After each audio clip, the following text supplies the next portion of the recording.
জানি, কিন্তু লোকজন বোঝে না যে। রমজান মোল্লা আবার কমেন্ট ডিলিট করছেন। আপনারে কি আমি ব্লক করবো নাকি কোন?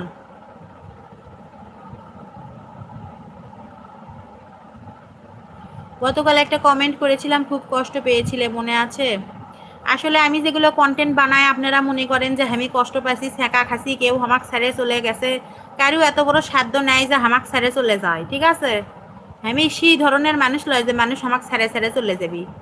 আমি এগুলো কন্টেন্ট বানাই মানুষকে এন্টারটেইন করার জন্য, কিছু শিখানোর জন্য, নিজের জীবনের থেকে হোক, মানুষের জীবনের থেকে হোক, আমি যেগুলো শিখি সেগুলোই মানুষকে শিখানোর চেষ্টা করি। ওগুলো যে সবই আমার মনের কথা সেটা কিন্তু ঠিক লয়। আপনারা যে মনে করেন যে হামাক সেকা দিয়ে যাওয়ার মতো লোক এই পৃথিবীতে হয়নি। আমি সেই ধরনের লোক লয় যে মানুষ আমাকে সেকা দিয়ে চলে যাবে। ওকে, মনে রাখবেন এই কথাটা। আমি যেগুলো কথা কই ওগুলো আমি কন্টেন্ট বানাই, কন্টেন্ট। ওকে।